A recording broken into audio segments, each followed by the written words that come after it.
So what are we going to do today is, first of all, we're going to talk about efficient teachers. The superior teacher demonstrates, while the greatest teacher, are you eager to know what's here? So I feel that to be efficient without a result is practically impossible. It's a great skill to cooperate students in a team. What we do is we deal with their mistakes, and it's a great thing. Okay, so let's get started. And as for me, my name is Natalie, and I'm an English teacher for more than 15 years. And I feel really now it's high time to share my skills and knowledge. And I would like to help you to improve your skills in English. Today we're going to talk about efficient teachers, right? And we're going to talk about 5 mistakes that prevent us from being an efficient teacher, and 5 tips I'm going to share with you to motivate you and that will help you to be efficient in your teaching, okay? And I'm going to start. By the way, Julie, I've got some presents for you. Yes, it's for you. Yes, yes, you're welcome. I've got a pen or pencil, as you wish. Yes, you have a pen. Well done. So maybe you will have some notes during the seminar. Look, I would like to start with some quotations, really great ones. I love them a lot. They are about both teaching and learning. Yes, and the first one, what we learn with pleasure, we never forget. It's like a logo, my slogan I use, because when your students are excited about your classes, they take them with interest. Yes, you will never lose such students, right? Because you are the core of their interest. And pleasure, that's a great word. We have to do something. We have to learn everything with pleasure.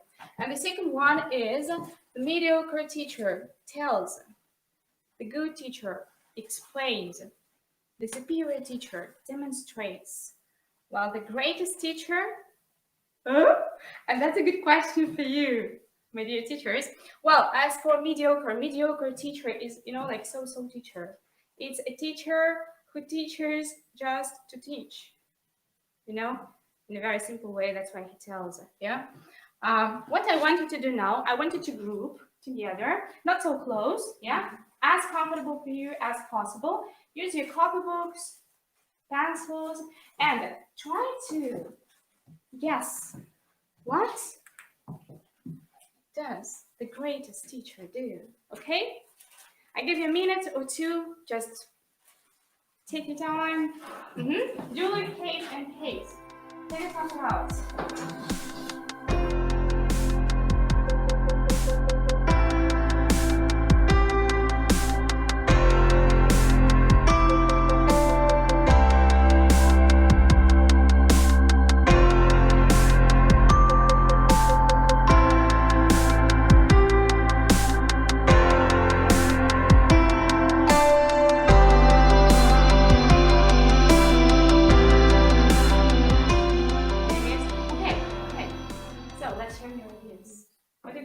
Julie, what do you think?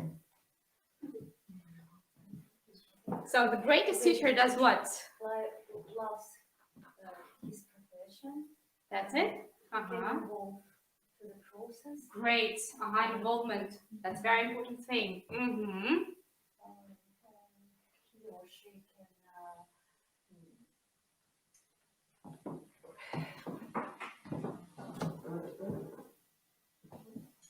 try to imagine you are the greatest teacher, yeah? creates. Yes, create. He's a creator, yeah? So the greatest teacher creates. Get your ideas. Involves. Involves, yeah? Great. Well done. Do you want to know the answer? Why not? Learns. Yes. Learns. Learns. Yes, good. Do you want to know the answer?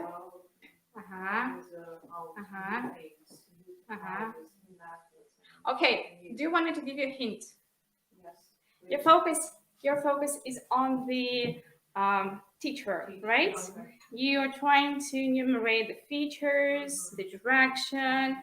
Try to look a little bit off the teacher's direction. I'm a student, yeah? And this teacher is like, does what? Loves.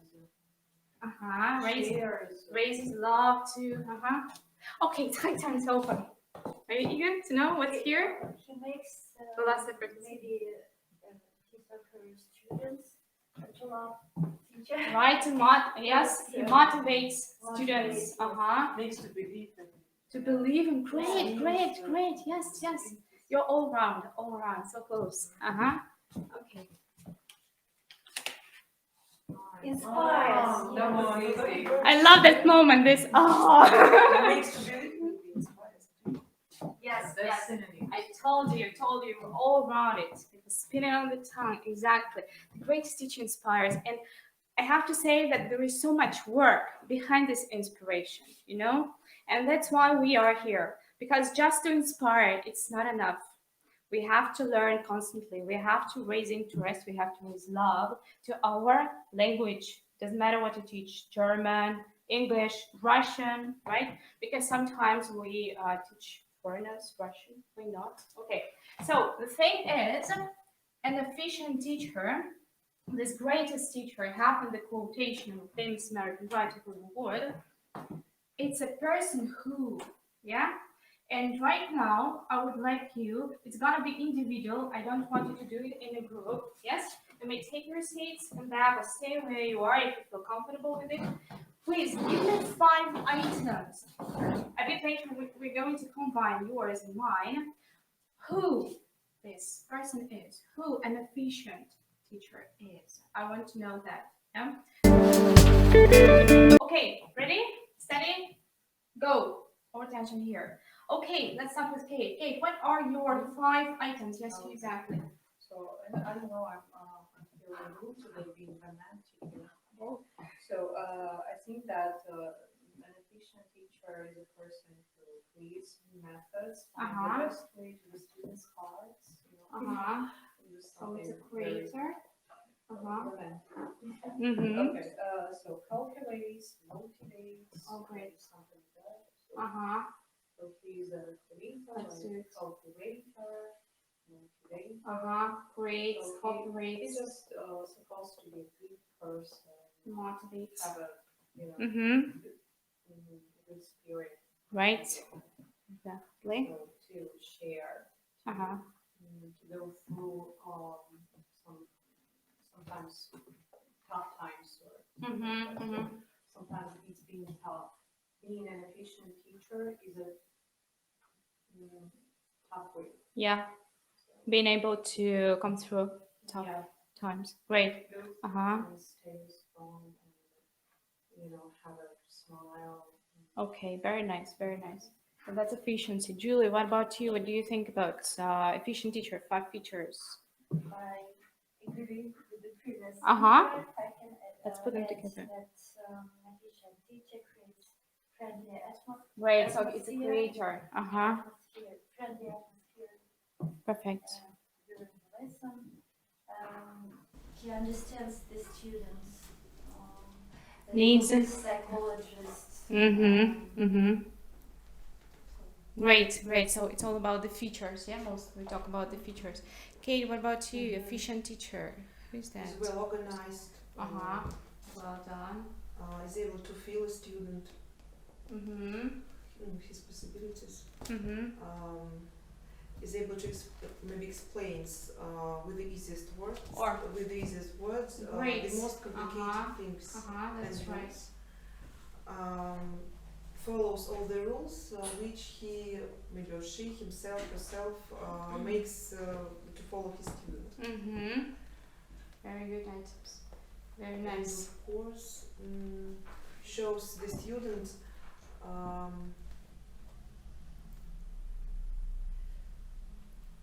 everything he could do. Maybe a student doesn't believe. We often meet students who don't believe at all that they can do something. Right. And we should make them to believe in himself. Encourage, right? Students to believe in themselves. Perfect. Yes. Well, that's about inspiration, actually. Yeah. In inspiration, this person inspires. Great. Well, these are really great things. Okay. What I was thinking about is that an efficient teacher is a person, first of all, who has a root and always has results at a certain time. Agree? So I feel that to be efficient without a result is practically impossible. Yeah. So if you have no result, that means your methods do not work. Yeah. So what is a root? What do you think a root is? Today we'll talk about this root a lot. Okay, from A to B. Perfect. Right, Kate. When you realize that your student is here now at point A, and you realize that his needs are, Julie was talking about needs of the students, right? Exactly. Exam or fluent English or I don't know, like everyday English or great marks at school, whatever we have this point B, and that's the root, right? And we have different milestones along this way. Stations. Yeah, like small stations, exactly, like small stations. Yes, exactly. Like we are guides to our students, so he has a root and results. And these results are what? What are these results? First of all, they start speaking. Agree? Your students are mostly a very low English level. They come to you for help. They know maybe some of them, lots of words. They don't know how to fix them together, how to figure out the way of speaking. What is that? So we teach them speak. Yeah, it's fluent speaking, whatever. And it can be great marks at school. It can be love to English as well, a love to German or French, whatever you teach. That's the result we have. But we have this result. I think that's extremely important. Number two, I think it's a person who knows the value of what you think. Of knowledge, of time. Agree? I know that my time is very valuable because I'm an efficient teacher. I spend each minute of my class efficiently. I know what to do. Because of what? Because of root, right? You can't see this root. You know exactly. No time to lose, actually. We don't have this luxury to lose our time. We don't have this luxury to lose our students' time because what they need is a result. Always. They need a result. They want us to be professional. They want us to be efficient, and it's our duty to do that, right? Not our students. So I'm now talking about teachers. Okay, he knows the value of time, and this value is really very important because it helps us to be well organized. That's your idea, Kate. Absolutely true. Okay, an efficient teacher is a person who, let me peek a little bit. Yeah, who motivates, not teachers, but who motivates students. And that's my favorite thing. Think,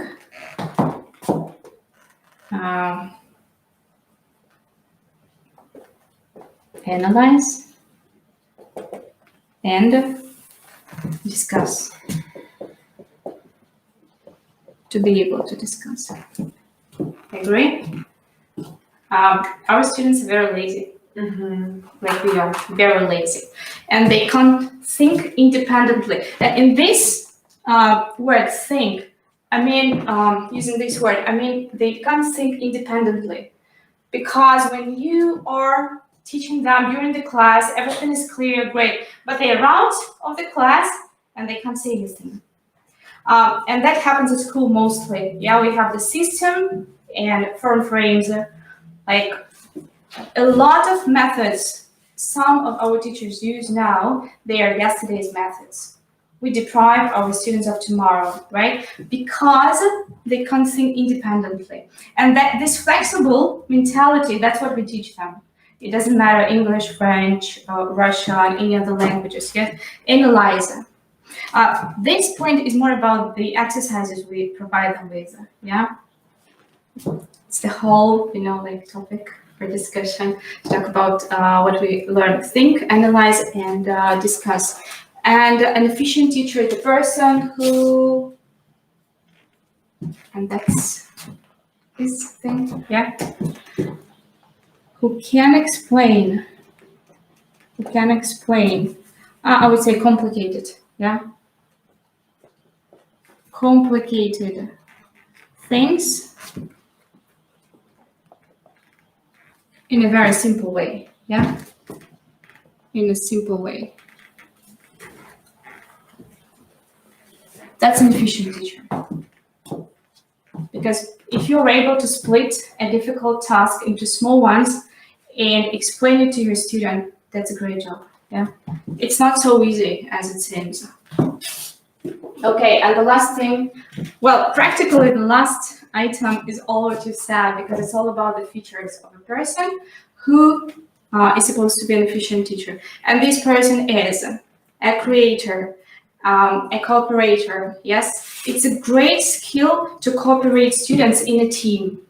Yes, Julie was talking about that, absolutely right. So when you are able to make a team, that's a success, and inspire this team, yeah?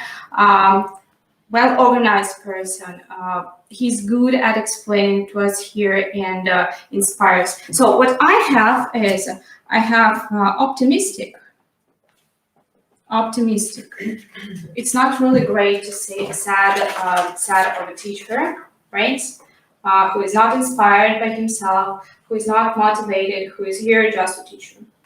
That's the first one, mediocre teacher, right? So it's always great to see a person who's shining, who is full of energy. That's the resource. You can. What about strict, maybe? But optimistic doesn't mean it's not strict. Yes, strict. Yes, why not? Demanding, I would say, right? Demanding. Yes, but I can be optimistic.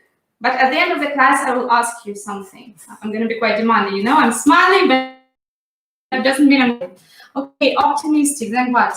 I have honest. Yeah, honest. If you deal with students like kids or teenagers, it's practically impossible not to be honest, because they feel you, they know you from the inside out. And if you don't know something, it's better to say, look guys, I don't know this, okay? I will look it up and I will tell you later. And I never cheat. I try not to cheat with my students. I try to be absolutely honest with them. I think that's very important, as well as with adults. They're not as stupid as we sometimes think. We can tell them something, you know, like, because we know English. No, it doesn't work. Sometimes they know much, they feel much more than we think, yeah? And I have optimistic, honest, patient, yeah? I have patient here. Patient. Oh, patience. Patience is very important. I will tell you a little bit later about mistakes. You have to be very patient to your students, but demanding. It doesn't mean that you have to put up with their bad behavior. No, you have your own position, right? But to be patient is more about, efficient teaching is more about teaching. Yes, you have to wait when you feel that impulse to correct, for example, your student. But you have to wait a little bit. Okay, here are the items. Agree? So I tried to put everything in one, yeah, efficient teacher. Okay, here we go. And the next thing is that, well, I tried to show you the image of this perfect guy who teaches, you know, perfectly, very efficiently with the result, with the root, with great values, yeah, and the features as a person. Now, let's see what prevents us from being effective. Try to think over mistakes we make in teaching that prevent us from being effective, okay? Make some notes, your own notes. That would be really nice to have some notes for yourself.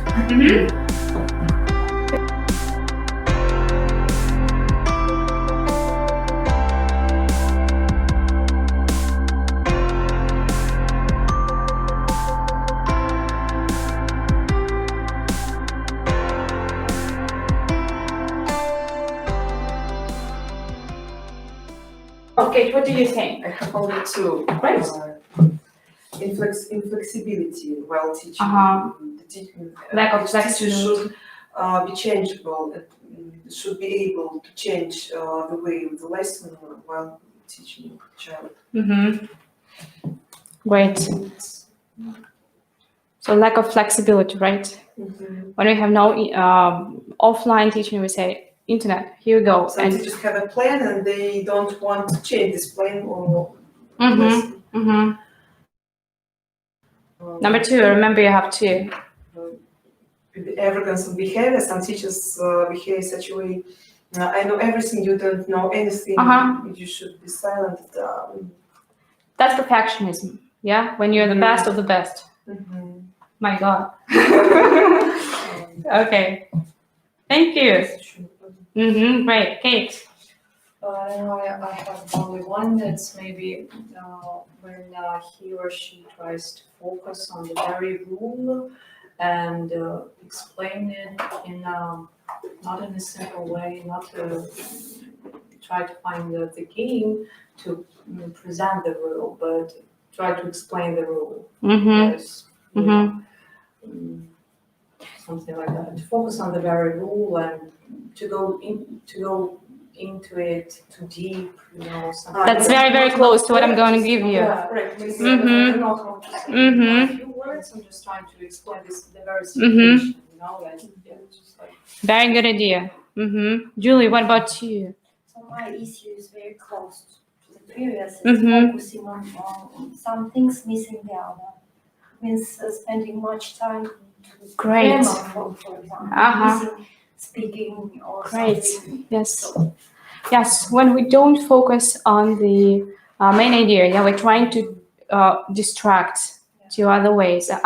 It's very, very vivid when you have this route. Yes, you have this A point, B point, and instead of going straight to the target, yes, we are losing way here, and we somehow explaining lots of extra things, but it happens. It happens. You were about to say something. And sometimes teachers talk too much and they don't give time for the students. Yes, absolutely. Okay, so summing up all your ideas and thoughts, I will present you mine. I'll try to expand this range of problems and to show it from above, okay? Because when we are inside the teaching, it's pretty hard to see the whole picture, right? And to do something, to correct something. So the first mistake we make is lack of the root. And when we don't have this root, we start losing the time. That's what we were talking about, right? So we start distracting, we start talking about something else. I have a student, and I have an exact plan for the student. I know that we have this, and that, the main items. I know that the books have much more, right? Our books for students, like kids, have lots of extra grammar, and we start little by little making steps aside. While the main grammar is to be, can, like, and have. Yes, but sometimes we distract. So lack of the root. A bit later, I will give you the way I use not to distract, not to be distracted from the root you have. It really works very well. Okay, number 2, I think that's the wrong delegation. What is wrong delegation? Delegation like this. Delegation of what? And here I have 2 main things. The delegation of, I think, responsibility. Responsibility, I mean for the result. Yeah? For the result. Do you understand what I mean here? Delegation is when I do my part of job and you do your part of job. That is delegation, yeah? I know that I do one thing, but I'm not gonna do your part. I'm not gonna delegate you my job.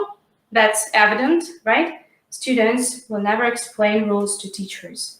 But I'm not gonna do your home task. I'm not gonna think instead of you. I'm not gonna discuss. I'm not going to do your home task. Well, that's delegation. And what is the perfect delegation think in percentage? What do you think? Maybe 20% for a teacher. That's good for another thing, not for delegation. No, if you have 20, No, you can't delegate too much. You can't. Okay. 5%. Yes, I have 50-50. That's the perfect delegation.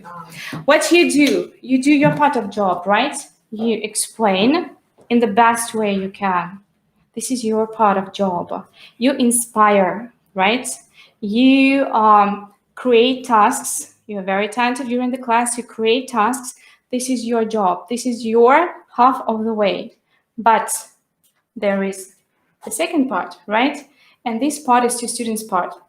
You know, there is a Chinese wise saying, you make your first 10 steps towards another person. And if the person is not making his 10 steps towards you, you step back. You think?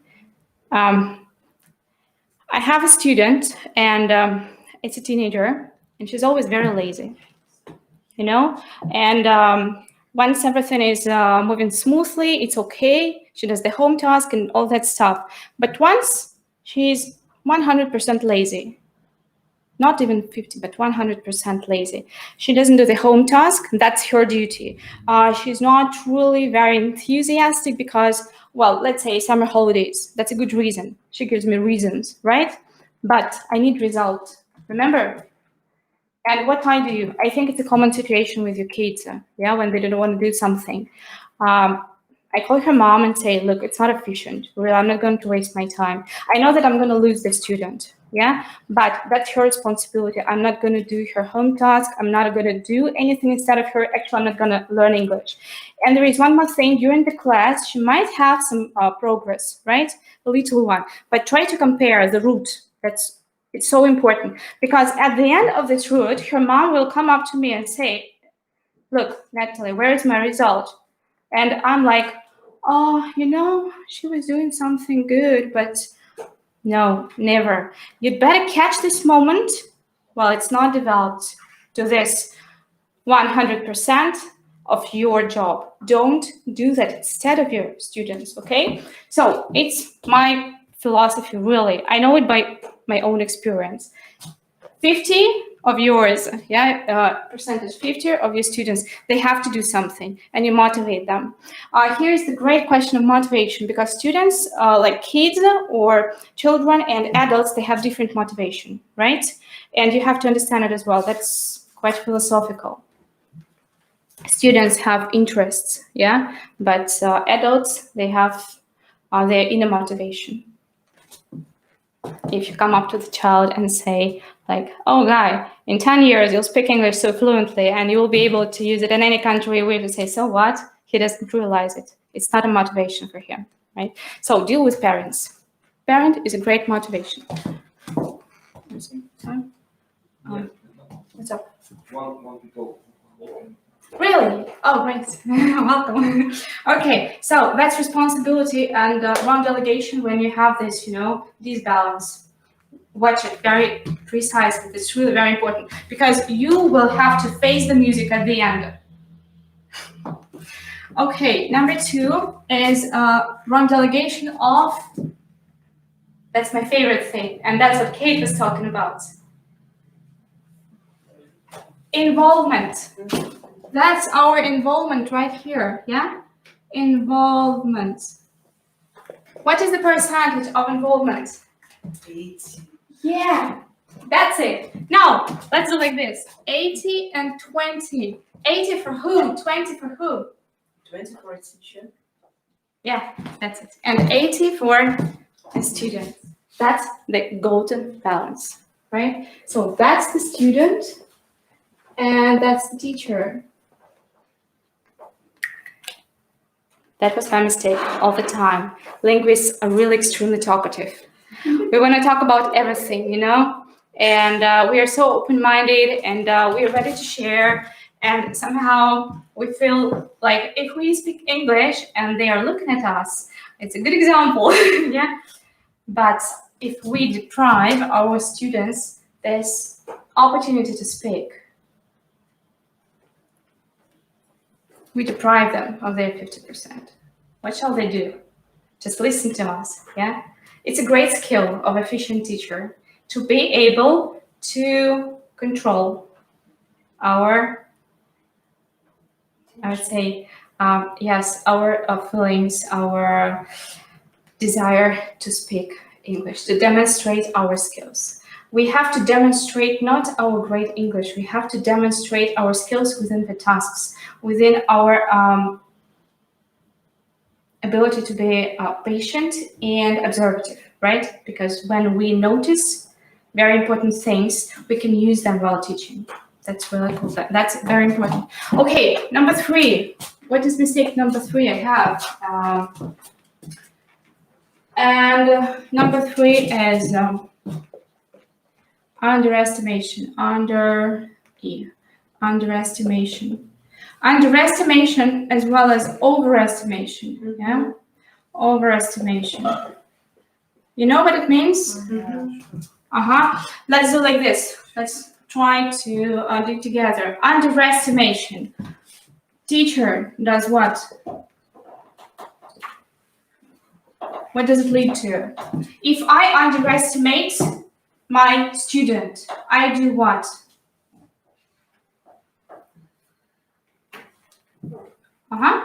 Keep on thinking. Prepare on wrong task, for example. Right. Wrong, that is the wrong route. Easy tasks, right? I give easy tasks because I think, well, his English is not strong enough. Why shall I use, good English? It's not about perfectionism. It's not about giving too hard tasks. No, far from it. But if I underestimate, it's more about my laziness. Yeah, I try to think, oh, he's a child. He needs everything the easiest way, right? We explain in the easiest way. That's our great skill. But we don't underestimate the students giving easy tasks. If we give easy tasks, if we use, I would say, simple English, yeah? If it's English, it might be German or French, any other language. What does it lead to? Now, the student, yeah? Lack of development. Student. Yes, lack of development, but the first thing, lack of interest. It's not interesting. If it's too easy for me, why shall I do that? Yeah? Kids are very great people to show that level of interest. If it's not interesting, they just distract, It's 100% true. If you are not the core of their interest, you might forget, they will not run to you. Yeah? And it's not just about English, it's about you, right, Julie? If you are interested to them as a personality, you can, not just play games, but tell something interesting. So this underestimation is not only English, it's also their personality. They can be really very smart, and kids now are really very smart. So student loses the interest. No interest, interest. I don't often use the word, so I'm... What is that letter? Okay, so that's underestimation. That's a big mistake. Overestimation. Teacher does what when it's overestimation? I think you're so strong, right? And mostly the reason is my ambition. I'm quite ambitious. I want you to speak English. I want you to have this result. And what I do? I feed you and feed you and feed you while you are a ball, moveless. And they are overfed, really, with the information we have, yeah? So that's what? Tasks. What kind of tasks? Too difficult, that's it. Not just difficult, but too difficult. Too complicated. English. Too complicated language, yeah? Language. And then indigestion. Yes, exactly. They are not able to digest it. Exactly. We have to digest everything with a great appetite, remember? With a great appetite. And we have to be always half hungry, but a little bit hungry. Okay, and as a result, what is the result? Student feels what? Loses the interest again, because... But it's not just losing the interest, yeah? It's not just losing right. That leads to low esteem, right? Low self-esteem. Yes, I don't believe in myself. I can't do that. Yeah? Have you ever faced things like that? From time to time, not always. If it's always, that means it's not effective at all. Yeah? The thing is to find a balance. You may face both. Really, I faced both. Dealing with children and adults, underestimation, overestimation. I was trying to find myself as a teacher, right? Because without doing that, you just can't realize the situation. You can get what kind of task. You have to be a very good psychologist, right, Julie? A very good psychologist. Trying not to push, but at the same time, try to be interesting to the person. And I think that's the core in underestimation and overestimation. Try to be reasonable. Yeah? Okay, number 4. What's the mistake number 4 we have? Oh.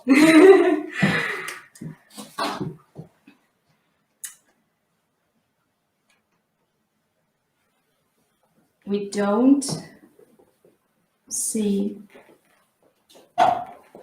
the potential in mistakes.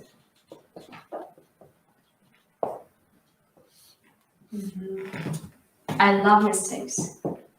My students' mistakes, that's the root for me, actually.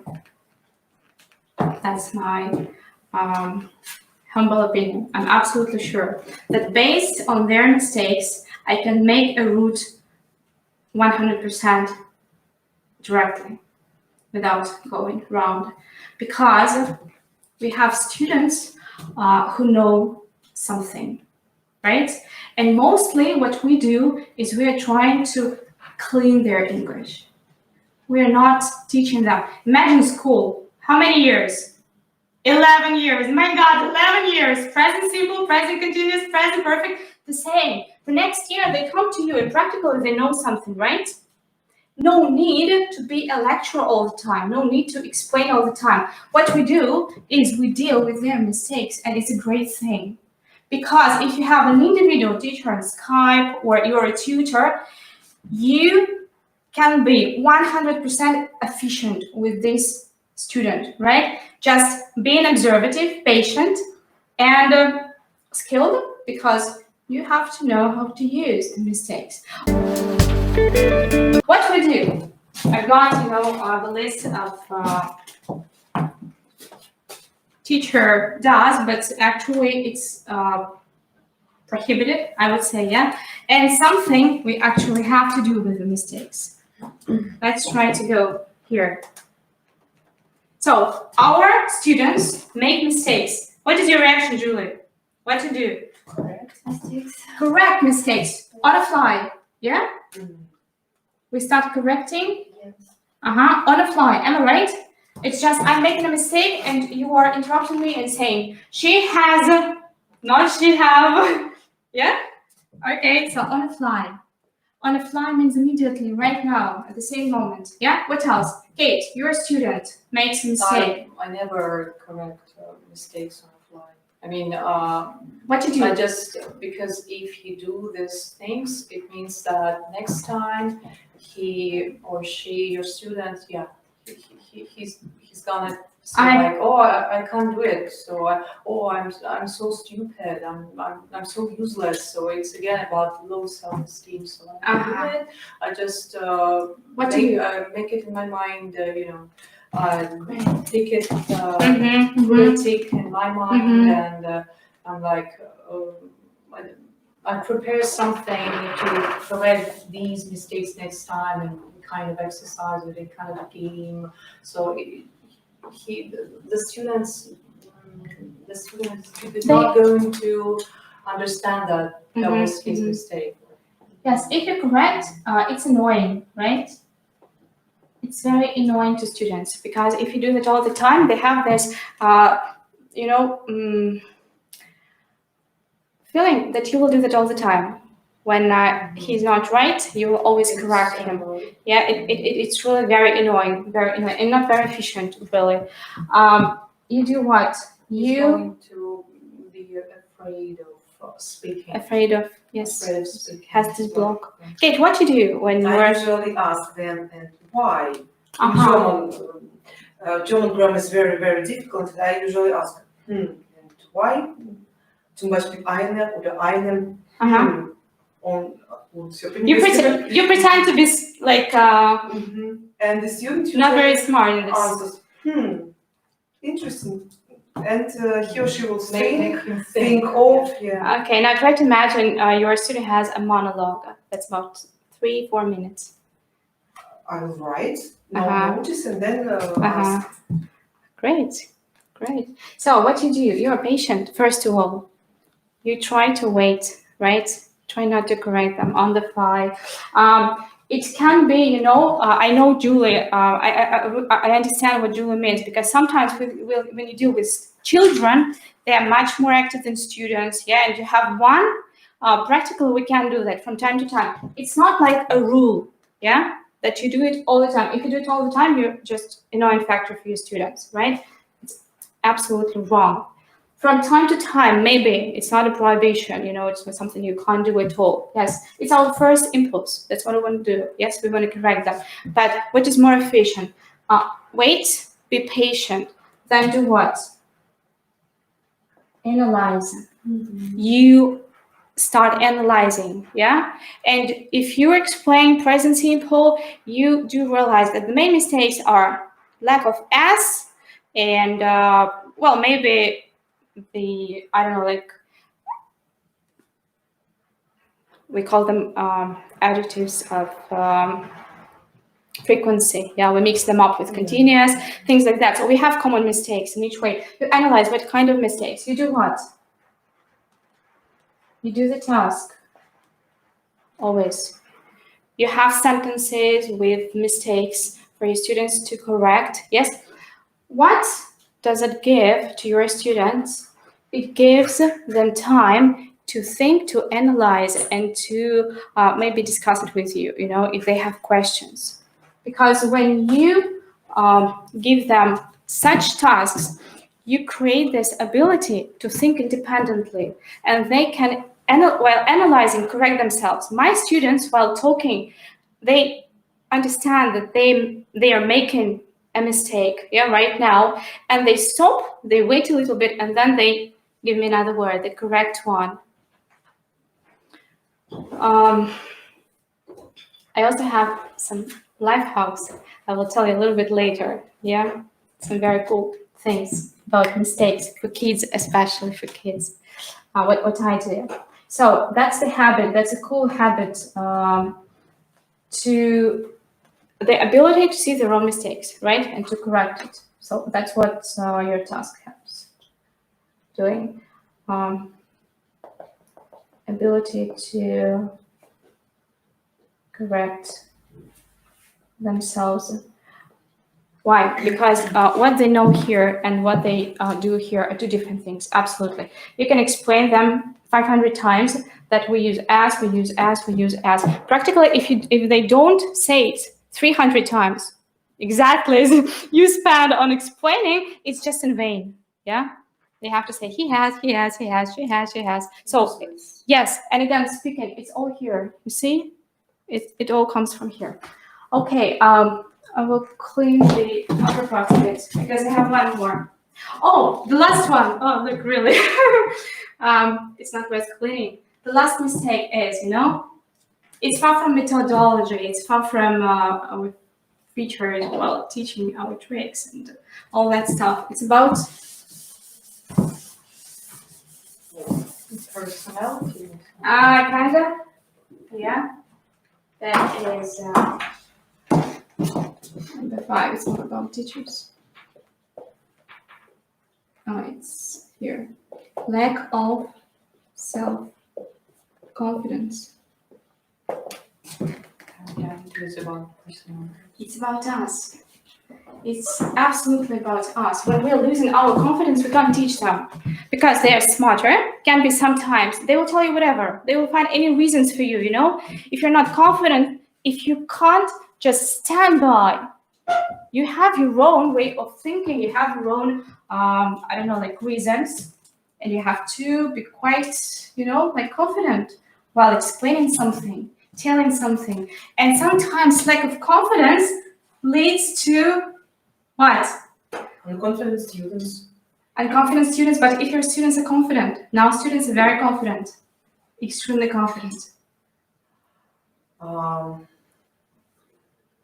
They start teaching you. Trust me. They start teaching you. If you're not confident, if you're not ready to defend, they will teach you. Their parents will teach you. They will come up to you and say, look, I look up the dictionary and this word is not what you explained to my child. That's for sure. You are a teacher with your own route, with your own system, with your own features of character, and nobody will distract you from the direction you have. Neither teachers nor your students. Yeah, try to defend you. Okay, and the last thing is most pleasant. I just clean it. Okay. So let's sum up a little bit. Now we have the image of a perfect, efficient teacher. Yeah, who's that person? Remember, self-confident. He knows the route. He has a result. Yeah. We have the mistakes we make from time to time. You agree? That prevents us from being such a person.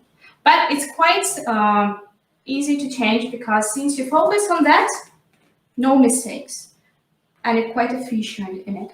And the last thing is what? Remember the agenda of the class today, of the seminar. No? I will share my 5 tips with you how to be efficient teacher. You're not happy about that? Are you fed up with my information? What? No? Maybe hungry. A bit hungry. That's why I don't give the whole information. Practically, it's impossible. So many details, so many interesting moments. Okay. But, let's do like this. It would not be fair. I'm going to share with you, and you're not. So while I'm doing my stuff, make up the list of 2 tips, your best tips you can share with me. Okay? Since it's sharing, I'm not guru. I'm not going to tell you what to do, and you will go and teach my way.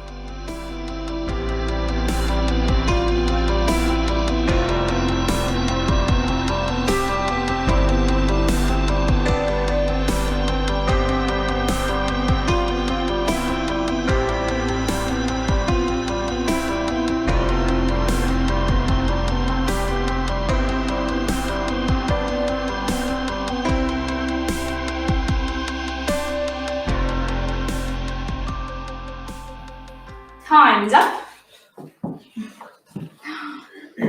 I'm ready. Okay. So, what are your tips? The best of the best. Something you can freely share with me. Julie. I'm reminded only one. I use much humor in lesson. Great. Humor. Humor. Not much. With students, with adults and children too. Yes. So it helps. When you have a student who can't speak at all, you need just humor. There is a great phrase that humor is the last stage of despair, Do you get it? When you're desperate, you don't know what to do, you start making jokes. That's humor. Kate is writing for Kate's. One Kate is writing, the other is thinking. I have. Uh-huh. It's too long. My advice is to show a student that there are no obstacles.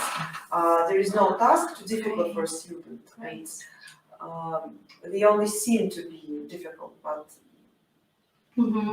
my advice is to show that there is no task too difficult for a student. Great. That's the belief in your students. That's the inspiration. That's the power and energy you fulfill them with. Yeah? Great. Perfect. So I would do like this. Everything is possible, right? Yeah, everything is possible. Everything is possible. Absolutely. Everything is possible. Yeah. Because all our problems are only in our heads. Yeah, please.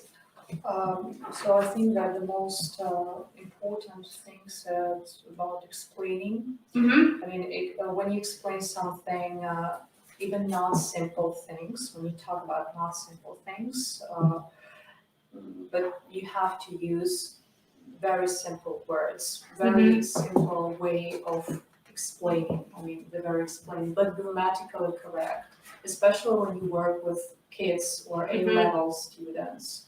So sometimes when But deal with kids when you use simple words, you know. no, I mean not simple words, but simple way. Simple way. Simple way of explaining, but grammatically correct. So it means you have to Encourage them. make them to get your ideas. But because he's got, vocabulary. Am I right to say understanding? That's the core of your thing, understanding. Clear understanding what you want them to do, and when they understand what you need from them. Am I right? Maybe. Understanding, because when you have misunderstanding, it's also I mean, it's very common mistakes when teachers try to explain things, but using university grammar. I'm talking about it. University grammar. It's called academic, academic English, yes, academic thank you. English, That's academic grammar. And it means that it's not. Then it's not. Then it's not understanding. Yeah. Then it's you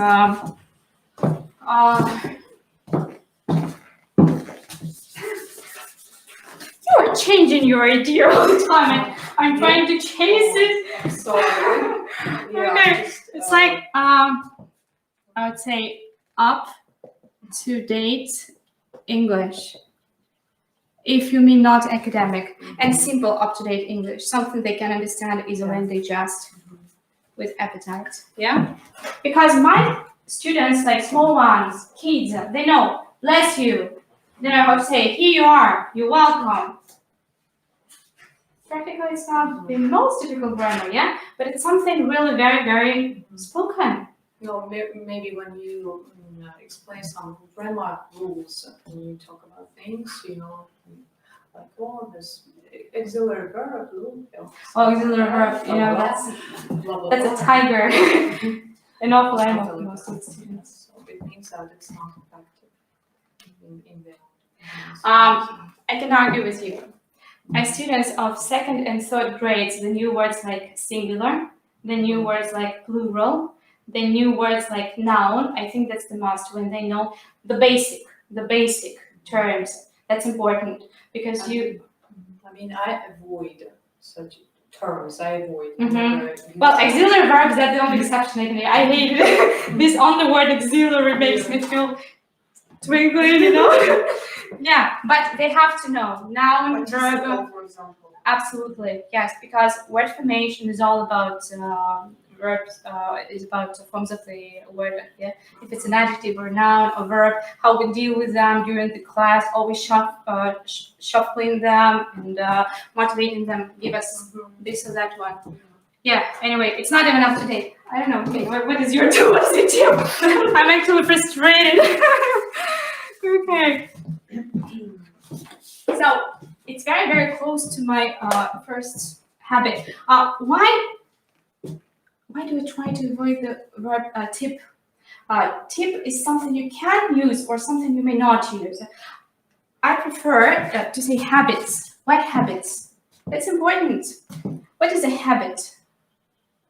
Habit. What's the difference between tip and habit? Routine. Routine, exactly. Something you do every day. Yes, and we have healthy habits, good habits. We have unhealthy habits.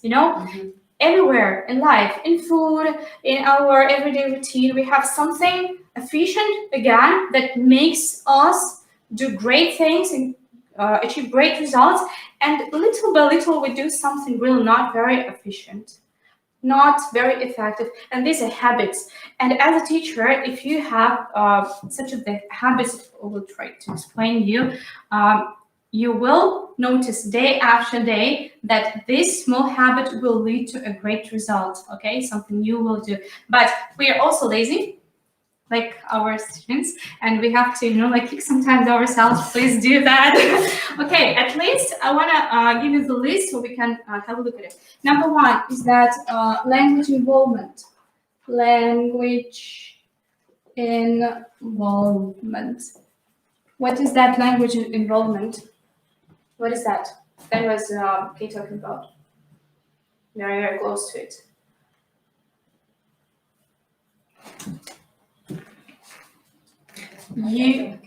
Language involvement is when you use a lot of language. It's when you are involved almost 100%. I believe in it, truly. I don't care if it's a kid or an adult. If it's a kid with beginner level or adult with elementary who tells me, oh, look, I don't understand this, or I can't say that. I know you can say that. You can understand this. And if you start using the language practically, it's not difficult to get involved into the process. And if you motivate your students to use it, how? What are the methods? What are the ways? What can we do? Classroom? Language. Agree? Phrases, standard phrases. I call it, Like here you are, or yeah, may I come in? classroom language. Classroom language. When you stop using Russian words, when you do it all the time, it's a habit, remember? What you do all the time. Oh, okay, may I have a pen, please? Pencil, yes. Why don't you say here you are? I say thank you, you're welcome, yes? I can ask you whatever, Kate is coughing now, or Kate is like, sure, I say, bless you, darling, yeah, or something. It's like a habit. It's what you do unconsciously. And your students can do that unconsciously as well. And they will not think abroad about, give me, could you give me? Oh, give me, please. They will say, may I have it? May I have this? May I have that? That's the classroom language you use, yeah? Come up here if you are in an offline class, yeah? Come up here, have a pen, have a pencil, whatever you have in hand. All these phrases, sentences, they help you to involve your students into the class. That's a great habit. Some of my students slide to Russian. Bad thing.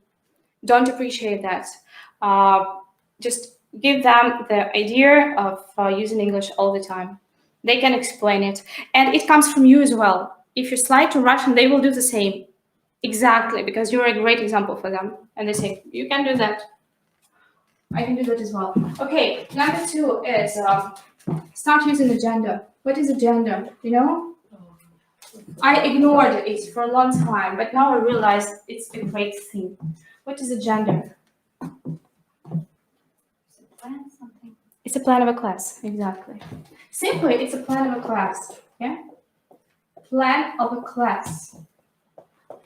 This plan of a class helps you to do what? It's not a big list, The methodologies offer us to have big lists with the purpose, the tools, the reasons, the exercises, whatever. It's a huge list. Well, practically, I feel like I don't feel like using it at all. I don't feel it's really effective. Maybe when you are making your first steps just to understand which item is for what, yeah? But right now, when we have this route, when we have A, B, B destination, what is agenda for? To know the route. Yeah, to understand exactly. Well, that's ideal route, right? You can't speak, but here you can. Whoa, you have fluent English. But what about this? We have how many classes? A course is approximately 6 months. If you have like elementary level up to pre-intermediate, for example, approximate time is 6 months. 6 months you have. Each month, 1 month, approximately has 8 classes. I just want to show you this process of acquiring these habits. Can you imagine if you have 8 classes a month, how many classes will you have within 6 months? 48. Almost 50. Can you imagine 50 classes? If you don't know what to do here, an agenda is a small plan for a big one. You have a bigger plan and you have small one. You know exactly what you have during the class. And practically, it helps you not to distract from the class. I used to ignore it for many years because I decided that I know what I need for the class and I know what to do during the class. But frankly, it's not as effective as having this agenda, okay? Agenda is a simple plan when you have, okay, I start with this, then I go to this. I have 4 or 5 maximum, that's it. I just know what I start with, I know what's the body of the class, and I know what I finish. And practically, my habit number 3 is start your class with what?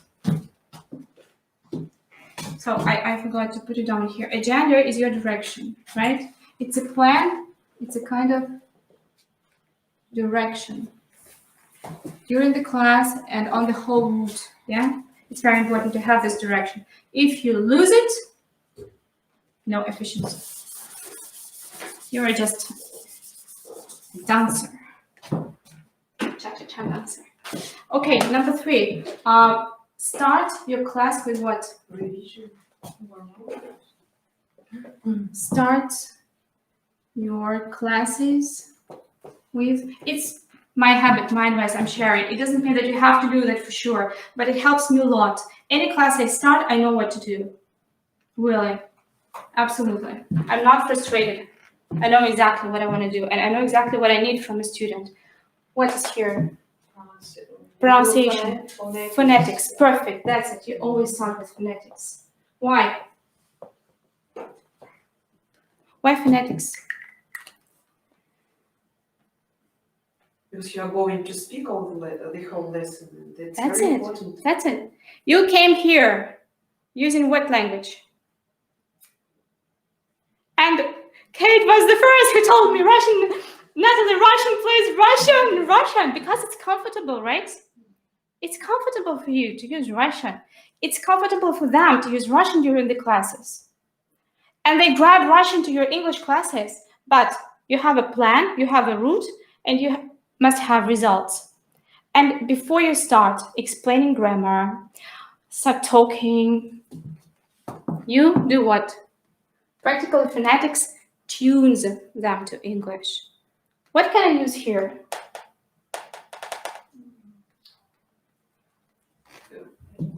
I wonder what kind of. I use tongue twisters, great way.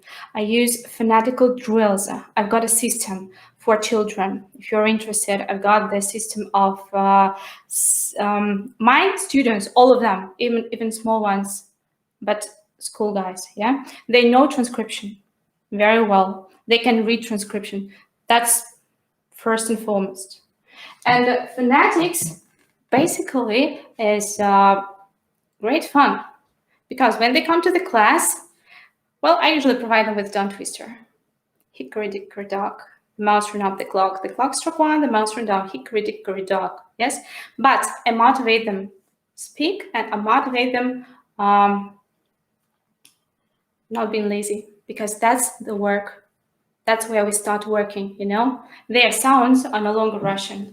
I always tell them, you are Mrs. Gagarina and you are Mr. Pugachev, you're no longer Anne, or, you know, okay, that tunes them a lot, yeah? That's what we do, phonetics. And end up with what? And, yeah? And end up with, what is the best way to end our class? That's the frame. That's a successful frame of a class, yeah? So you know agenda, you come to the class, you start with phonetics, whatever topic you have, it doesn't really matter. Whatever level you have, you just adapt your tongue twisters to the level. And you always end up with Summing up? Summary. Yes. But if we talk about phonetics, yeah, we have grammar. Maybe estimating. Not exactly.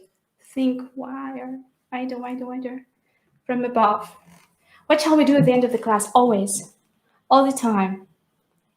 how shall I say that you know it, that you understand it, that you speak, that you can use my phonetics Say again? Make conclusions. That's good. That's a good part. But practically, this making conclusion, that summary, that's making conclusion, it's feedback. I call it feedback. It's a great thing, really. But it's about 3 minutes out of class at the end. Feedback, yes, great. But it's about 5 minutes maximum. We do what at the end? What do you do at the end of the class, Julie, with your students? Summary. But summary, that's 2-3 minutes, right? Your summary is not more than 3 or 5 minutes. That's the result, yeah? What else? Before summary. Maybe asking, how do you feel about this rule? Have you That's reflection, yeah, when you reflect. But it's like analysis of a class, yeah? That's good for you, that's good for the student. But in general, Kate, help me. If I put it down here, you will say, oh, it was like, oh, for inspire. I think so, but What do you do with your students? maybe it depends. Mostly. It should be a great habit of yours, always. Learn by heart something. Maybe not. I'm giving up. No more patience. Come on, a little brainstorm. I'm about to put it down. Ready? Any other ideas? Phrase that good during the whole class. It's really great. Yeah, not only this. A hint. Give us a hint. To give you a hint. Yes.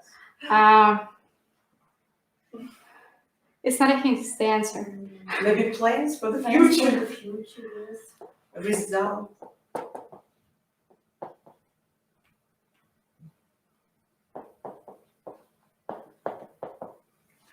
So I said that. Yes. Speaking. Yeah. I didn't catch it. Speaking. And what's so important about the speaking? Who is speaking? Students are speaking. You. I mean, this part of speaking without you, I would say, no you. That's the moment for you to do what? To watch, to listen, to be patient. Let your students speak. If you analyze your classes, you may think that mostly we don't give them this chance. I know it by myself. Not always. It's a great habit to let them speak. You give the task and you are listening. You are listening. You are listening to their mistakes. You are listening to the way they speak. And practically, it's a great sign for you what you've taught them. Because what they are using while speaking is your, is what you've done, is what you've brought there. It's your methods. They're your methods, yeah? What they use. They can say, for example, one word, yes, if you're asking questions. They can give you, I think, yes. They can say, Natalie, I think you're right. Can you compare? And it's all your efforts, right? Because if each class you motivate them using not one word, not phrase, but a sentence, they will give you a sentence here, right? They're speaking at the end, depends on the level. Well, for example, phonetics and speaking in proportion, the more is level, the less is phonetics, the more speaking is. And you motivate them speak. I do what? I give them pictures. They make up a story, they build up a story about the picture, or they just describe it. And I have a vivid example of what I've done with my students. That's a result for me. And there is one more thing which is really great. When your student is speaking at the end, he feels that he speaks in English, not in Russian. You can't end up the class with explaining. You can't end up a class with, new rules or something. No, it's always speaking. Choose at least 5 minutes. Start with 5 minutes. You will love it. Try to boost, this habit into your life. It's a great thing. Let them speak. And number 4, I would do like this. Spring. That's the principle of a spring that works. I will explain. Do you know what I mean? That's what I use a lot. I learned it a lot of years ago from one of my bosses. She explained me, look, Natalie, I was young then. And she explained me, what does it mean, you think? Julie, what is the spring? Revision, maybe. Say again? What is revision? Spring, I don't know. Revision, right. Good. Revision. Why revision? Absolutely. We do what? What is the movement? We go up, that's something new. But then we go down, and that's revision, right? And that is always revision. And when you go down, it doesn't mean that you go down in that movement, right? The tendency is still going up. But you make it more complicated. I am never satisfied with what my students know. I always tell them, it's great, but let's do something more, yeah? So your each step, your each class, and again, these are your classes, you see? You go up, you teach them something new, but your next class, it's about the gender.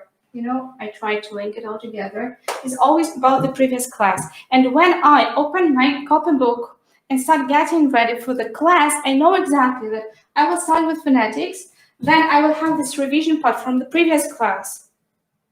Then I will have the body of the class, something that is important for me, right? A new topic, brushing up, that's revision actually, to talk about something important, you have exercises and blah, blah, blah. And you always ended up with speaking just to see the way your student can do that, right? And it's very important because of the memory. That's the way we have our memory. Somehow it works. We have the front, we have the middle, and the back memory. If you explain and go further, it's here. But in 2-3 classes, it's going to be in the back memory because you don't use it, right? Something we don't use, we don't remember. And this method, the method of a spring, or the principle of a spring, helps you to motivate your students brushing up all the time. And since they brush it up, they use it all the time. Something from the previous class. Then when I'm here, yeah, I will go back to classes, back, and I will ask something from the previous class. That will, it's a great drill for your students because they always know that you can ask something from the past, right? Something from the previous classes. And practically, they can look through, okay, Natalie will ask me something. I better revise it, yeah? Okay, and the last thing, number 5, is, let's put it a bit down here. That's 3P. Do you know this? PPP. And it's not about mouse. Huh? 3PP. It's, you know, like from general to something in particular. That's the moment. These are my habits. Well, the first P goes for what? Right, presentation. Exactly. That's the presentation. Presentation. Practically, you keep that, you have 3P, yeah, it helps you a lot again. Presentation is what we talked about, explain. You explain. You explain a small amount of thing, and then you let them use it, yeah? That's why the next P is, right, practice, exactly. First, you present something, then you try it out. What is that? How many mistakes we have here? Yeah, maybe you know it. Maybe you know the most grammar of it, and I have to explain it just a tiny part. Yeah, that's practice. And the last P is what? What is the last P? That's practically the first item. And the third one. That is? Pronunciation, phonetics. No. That is? It's a smart word, but you know, it's production. What is production here? Speaking. Production. Result. Yes, it's the result. Production is practically what you can. What is production in our everyday life? If I have a product, right? I have to present it, I have to blah, blah, blah. I've got it ready. I know everything about it. I'm really good at it, yeah? So production is something your students can do, right? And at the end of the class, they demonstrate to you their product. And practically, it's your product because you teach them, right? And you have 3 Ps, like presentation, practice, and production. If you keep them in mind, well, as I do, I have a plan for a class, this agenda, yeah? And every time I know that I have different types of classes. Well, for example, the first class is more about presenting. I present a new topic, yeah? I start with phonetics, I revise the previous vocabulary, whatever you have, and then I give a new grammar. I explain something new. Well, practically explaining is something we have to do all the time because every time we explain something, it can be new material, it can be something old, it can be something interesting, right? And everything, it can be one word, just a word to explain. Okay, and then I give a new topic, and everything is about this new topic, right? And then at the end, we always speak, always. It can be just practice. I've got classes when we just practice. I don't give any new information. I do what? I analyze the mistakes. I give the motivating tasks to speak, and again to speak. Practically, I don't enjoy the tasks when my students have just exercises. I think it's not very efficient, yeah? I can say something they will put down. I motivate them explaining, discussing something, but not making a lot of exercises. So practice is mostly about speaking again. If you have speaking most of the class, that's absolutely fantastic. But do that reasonable, right? What is the main idea? And the production. Well, production, it's not a certain class. Actually, that's the necessary part of each class. Even if you just explained a new grammar or a new vocabulary, you will have production at the end. You will motivate them speaking, right? But then you will deal with this production. Remember mistakes. You will analyze it. And again, it's like a circle. It's like this. It's very interesting. When you do that for a long time, it becomes a great habit because as a result, you have great students who love you. Do your students love you? Tell me they do. Yes, they do. They do, sure. If it's interesting, right? Okay. How do you find them? Would you like to use something? Julie, which is the greatest habit you would like to have? The one you love a lot. I like the last one very much. Presentation, practice, production. And the word is production is very interesting concerning our topic, production. Yeah. To start our classes with phonetics, it's something new for me. I will think about it. Try it. You will love it. It works, absolutely. And all the rest. Great. So it was great job of mine. Kate, what about you? Oh, I feel very inspired. Really? Yes. Like you see, I'm the greatest teacher, yeah? That's According to William Ward. Kate, the one you will try. There is one thing. When you know it, it doesn't mean that you will use it. It's far from. It's like our students, you know, something you know and something you use are two different things. We run out of time. And choose one or two. Keep the list, but choose one or two. Start using one or two. It's just like with English. If I explain you the rules, you practically can't remember all of them. Yes? Choose one, you apply it to your life, to your personality, and you start using it. Choose one and start doing it. Try to see, try to feel. Is that effective? Not effective? What did you right? What did you wrong? Yeah? Maybe you have some mistakes. Focus on the mistakes. Kate, which one would you like to try right now, today? You have a class in the evening. End up with speaking. It's very interesting because I I pay a lot of attention to practice, presentation, of course, grammar tasks, but speaking, it's very, very important. Yes, have it. And when you have speaking at the end, you will see little by little, you will have phonetics, you will have a gender, you will have And the blah, idea blah, with blah. pictures is very, very useful. Oh, I've got lots of ideas about, the inside world of all these items. It's just the general picture of them to show you the direction, I want to guide you. Okay, I promised at the end of the class, well, first let's sum up, a little bit. I'm jumping. Now we know the ideal face of the person who teaches us, right? Maybe you have your school teachers, the great examples. I have mine, really very grateful to that person. You know the mistakes we potentially may have, right? We try not to make such mistakes, to avoid them. And now you have 5 tips of mine. They are just my tips. Using my experience, whatever I have, I know it works, really. If you start using them, that would be great, yes?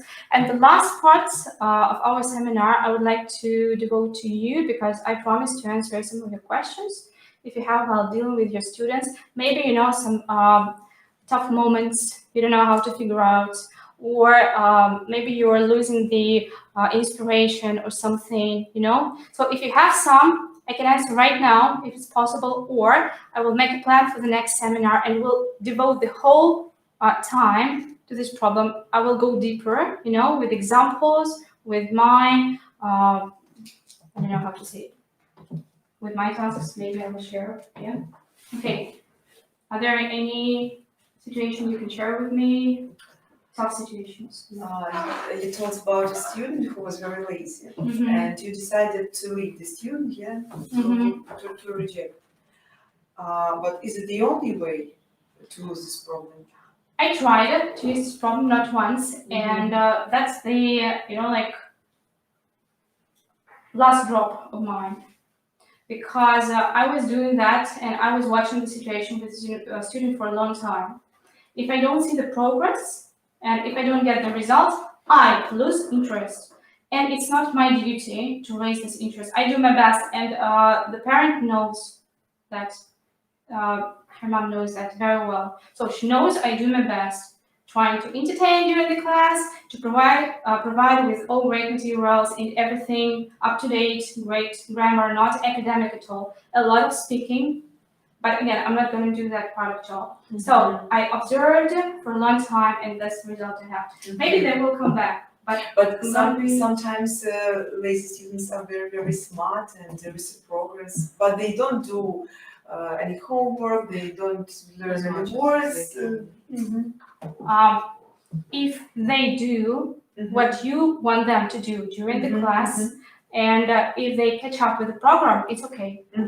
Because I've got a plan, I told you. I've got my own plan. They can't keep my plan in their heads. They are learning. They get new skills, new information, and they can't just follow my every exercise or topic. They are just like sponges, But I've got my own plan. And if I see that the person is quite promising, the idea is to motivate this promising person. I will give you an example. When I was a school teacher, I had a guy who got the satisfactory marks in English. And I believed in him a lot, really. And I decided that he could have at least a good mark in English, at least a good mark. And little by little, you just, some students are reserved, very reserved. And they're lazy maybe because they have the wrong problems sometimes. I start talking, inspiring here and there, and oh, magic. They start doing something, These are the things on the other side of the world, You're talking about extremely lazy guys who are not going to do that. And the question is, why are you here? Why are you learning English with me? I don't see any reasons. But that's, the last drop, mostly. Most of my students are quite hardworking and motivated, even kids, teenagers, quite motivated, really. They know what they want. Some of them are in the middle somewhere, yeah? But it all starts from you, not from your student. You know what you needed, and then you start talking to with students about compromises. If you have no compromise, remember the Chinese wise saying, step back. I know the value of my time. When the student is ready to work, you're welcome. Julie, any situations or questions to make? I'm ready to answer. I want to say that the adult students, they're very busy in their life with a job, with children, and I cannot make them into much task. That's true. It's, I think, it's not necessary for them to do much task. They are not, in reality, not students anymore, so they do it for themselves. You know what I mean? It's just a little bit entertainment for them, learning English. True. I have two categories of adults. According to my life experience, adults who are going to just be in the stream because it's very popular to learn English and it's a kind of entertainment for them. You're right, absolutely. And they don't have this deep motivation. And practically, they start and leave. And they just waste your time. You get it. But you can't get rid of it. You have a new student, you start teaching him, blah, blah, blah. You realize he has no time, no nothing actually, no interest, and it's just because he would like to speak better. But it's not about interest. Adults have motivation. Work, that's promotion. It's a great motivation. And money, it's very, very close, And they know if they need money or they, for example, would like to leave, lots of exams like TOEFL and others, they will do it. They will find time for you, trust me. And that's another category of mine, And these are the adults who are extremely busy. Mostly I have adults who are extremely busy, but they are the greatest hard workers I've ever seen. Because if they start doing it, and if they see the value of your teaching them, they will never give up. Never. They will never quit. That's for sure. And I used to have the manager of a company. He was extremely busy all the time. He managed to find time for English all the time and for self-development as well. And now I have a lady from Moscow. She's extremely busy. I can see that. She's always exhausted. But she has her interest. And this interest is living the country, moving abroad, or she has some prospects, job promotion, maybe or something, and that motivates her a lot. So it's always about the motivation. If motivation is not strong enough, but you will see it. It's 1 month maximum. And every time I've got a new student, for example, an adult, I always ask, what is your motivation? And practically 85% I can give you the exact answers, not because of you. If the answer is just, I want my English to be better. Is it in traveling, something like For traveling. They start learning. As far as they understand, they can say something. They quit classes, not because of you. Because they know, okay, I can say something in restaurant, I can say something in airport, and that's enough for me. They have their enough point. And it's not because of you, it's not because you're not an efficient teacher. It's because they have their enough point. And say, oh, that's enough for me, that's it, thank you. Thank you, Natalie. Bye, and I have a new one. It's about psychology. We have lots of categories of different students. Teenagers, kids, adults, you see? That's a new category. Okay.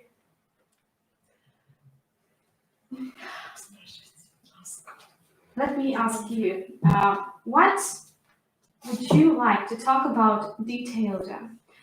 Maybe for the next seminar, if it's interesting for you to have such seminars, something inspiring, maybe something that is really tough for you to cope with, something you would like to find the answers, because as a teacher I can say I'm very often, in a dump somewhere.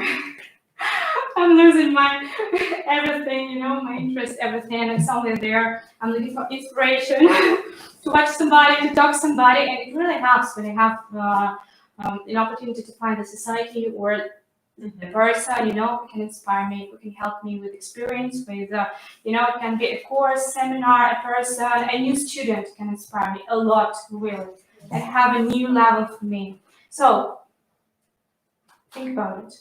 It will be a great direction for me, you know, I've got my own direction.